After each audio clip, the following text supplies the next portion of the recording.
O mundo quântico é estranho, e ele segue regras que quebram completamente a lógica e as nossas intuições de como o mundo deve funcionar. E talvez nada seja um indicador maior da estranheza do mundo quântico do que a teoria quântica ter vencido uma das maiores mentes da ciência. Esse vídeo conta a história de como Albert Einstein, Boris Podolsky e Nathan Rose desafiaram a teoria quântica e perderam. O trio de físicos ficou conhecido como EPR, e o desafio que eles propuseram à teoria quântica ficou conhecido como paradoxo de EPR. O objetivo desse paradoxo era propor um experimento mental que mostrasse que a teoria quântica não é uma teoria completa. Em outras palavras, é o mesmo que dizer que existem coisas do nosso universo que ela não descreve corretamente. Mas para entender esse paradoxo e as conclusões que ele nos dá, primeiro nós precisamos entender o motivo de os três físicos ficarem tão desconfortáveis, que é uma coisa chamada superposição quântica. Só antes, deixa eu perguntar o que meus amigos acham. What's the first thing that comes to your minds when I speak about quantum mechanics? It's very interesting the figure of Einstein in quantum mechanics, because he tried to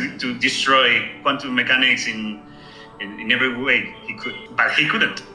Esse vídeo foi feito em parceria com o Cambly, que é o melhor lugar para você aprender a falar inglês, porque você aprende com professores que têm o inglês como língua nativa. Como vocês acabaram de ver, você pode aprender mais rápido a falar inglês nas aulas em grupo do Cambly. Elas são perfeitas para você conhecer outras culturas, praticar com diversos sotaques e conversar sem medo com pessoas do mundo todo. Para ajudar vocês a começarem, o Cambly está dando um desconto VIP para quem usar o meu código Ciência Todo Dia VIP, tudo junto. Ele vale para todos os planos anuais, com planos saindo a partir de R$ 68 por mês, com uma aula de 1 hora por semana. Isso é imperdível, mas você pode perder se demorar demais. Então clica aqui no link da descrição e usa o meu código e não deixe essa promoção passar. Agora de volta ao vídeo. Por que a superposição quântica deixou os três físicos tão desconfortáveis? Para explicar isso, nós vamos usar moedas. A primeira delas vai ser uma moeda normal, que tem uma cara e tem uma coroa, e que quando jogada para o alto, segue as regras do mundo clássico. Só que a segunda moeda é uma moeda quântica, que segue as regras do mundo quântico. Então eu vou jogar a moeda normal para o alto, ela vai cair na minha mão, só que eu vou evitar de olhar o resultado e o porquê disso já vai fazer sentido. A moeda clássica pode ter dois valores, cara ou coroa. E quando você olha para ela, você vê cara ou coroa. A moeda quântica, por outro lado, tem uma possibilidade a mais.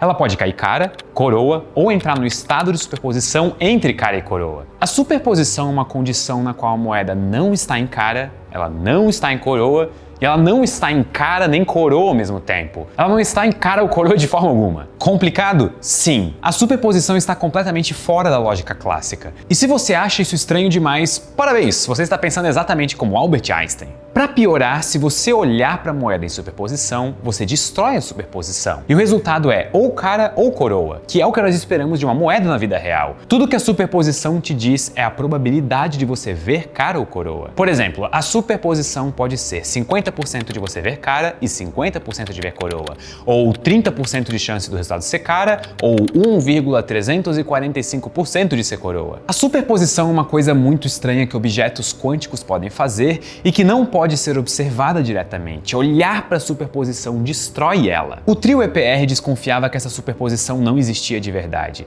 e que o resultado da moeda quântica já estava determinado antes de alguém olhar para ela e destruir a superposição. Para eles, era a teoria quântica que era incapaz de descobrir o resultado que a moeda estava antes de cair. E essa falha se expressava como um resultado envolvendo probabilidades. Uma superposição. A ideia deles era de que faltava alguma coisa na teoria quântica que removeria as probabilidades e incertezas. E essa ideia ficou conhecida como variáveis ocultas, que seriam as variáveis que a teoria quântica não consegue calcular e que, em teoria, resolveria a superposição. Então, resumindo as diferenças de visões de mundo. Para a física quântica, a moeda pode entrar em uma superposição. E aí, quando você olha para ela, a superposição acaba e você vê, por exemplo, coroa. Para o trio EPR, a moeda sempre caiu em coroa. E é a teoria quântica que falha em determinar isso por ignorar alguma variável oculta. A superposição não existe de verdade. Ela é só uma espécie de cortina que nos impede de enxergar a realidade por trás do que está acontecendo no universo. Então agora nós podemos ir para o paradoxo. O paradoxo de Einstein, ou paradoxo do EPR, é um experimento mental que tenta provar isso. E para realizar esse experimento, nós vamos precisar de duas moedas quânticas. Nós vamos colar elas. A cara da moeda 1 colada com a cara da moeda 2. Ou seja, agora agora nós temos uma moeda dupla. Dessa forma, o resultado do cara ou coroa entre as moedas 1 e 2 estão entrelaçados. Elas estão coladas e elas giram juntas no ar. Se a moeda 1 cair com a cara para cima, a moeda 2 cai com a coroa para cima. E se a moeda 1 cair com a coroa para cima, nós sabemos que a moeda 2 caiu com o cara para cima. A coisa fica estranha quando essa configuração de duas moedas coladas entra em superposição, porque na superposição das moedas existe uma chance de que os resultados vão ser cara e coroa e uma chance que o resultado vai ser coroa e cara. Os resultados da moeda 1 estão relacionados com o resultado da moeda 2 dentro da superposição. É o equivalente a dizer que as duas moedas estão juntas em uma superposição embaralhada. Então, nós vamos jogar as moedas. Mas antes de olharmos para os resultados, nós vamos separá-las, colocá-las em duas caixas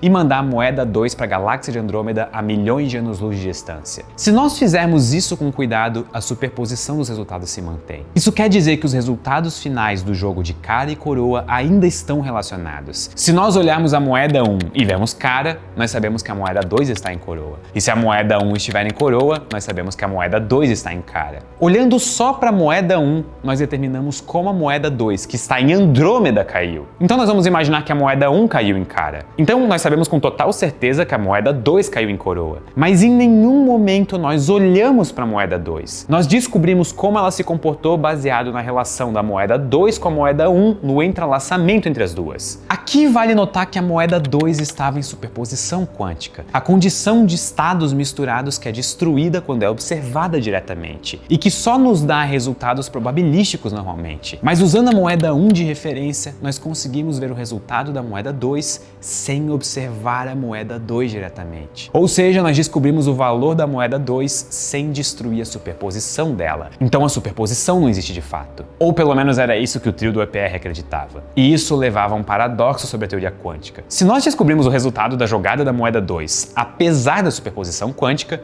uma dessas duas coisas tem que ser verdade. Ou existe uma maneira de descobrir os resultados precisos sem envolver probabilidades de superposição, e é a mecânica quântica que não consegue fazer isso, ou seja, as variáveis ocultas existem e deve existir uma teoria física melhor do que a teoria quântica que não precisa de probabilidades, ou, de maneira alternativa, observar a moeda 1 influencia o resultado da moeda 2 instantaneamente, mesmo ela estando em Andrômeda. Ou seja, olhar para a moeda 1 destrói a superposição das duas moedas ao mesmo tempo, mesmo elas não estando em contato direto uma com a outra. Essa segunda possibilidade parece violar a teoria da relatividade de Einstein, que impede até a informação de viajar mais rápido do que a luz. Porque para isso acontecer, a moeda 2 tem que saber a hora certa de sair da superposição sem ser avisada. Então parece mágica que as duas moedas saiam dessa superposição ao mesmo tempo sem se comunicarem direito. Isso é tão estranho que Einstein chamou isso de ação fantasmagórica à distância. Então para Einstein a primeira possibilidade era verdade. A teoria quântica era falha e deve existir uma teoria das variáveis ocultas. E você talvez se sinta tentado a concordar com Einstein aqui, o que geralmente é uma boa ideia, mas não dessa vez. A pequena primeira derrota vem olhando com mais detalhes essa ação fantasmagórica à distância. Curiosamente, ela só parece violar a relatividade, mas ela não viola. É impossível usar essa destruição simultânea na superposição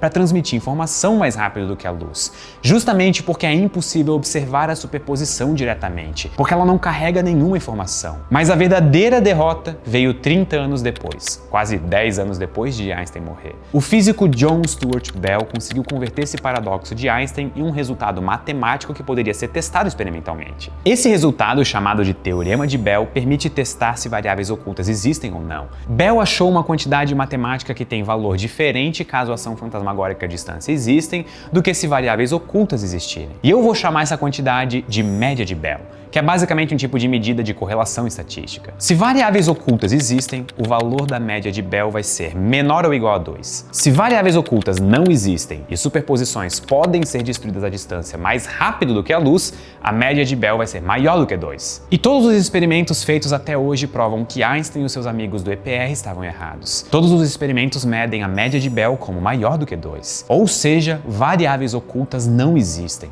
E certas coisas na mecânica quântica podem acontecer mais rápido do que a luz. Uma propriedade tão estranha quanto essa ganha um nome especial: não localidade. A física quântica é uma teoria não local, o que significa que as coisas podem afetar os resultados de experimentos distantes sem enviarem informações diretamente e sem violar a relatividade. E isso é muito, mas muito estranho. É como se esse vídeo tivesse entrado nesse vídeo e o seu joinha já estivesse dado automaticamente. Inclusive, confere aí para ver se esse não é o caso. Se não for, deixa o seu joinha e se inscreve aí. Muito obrigado e até a próxima.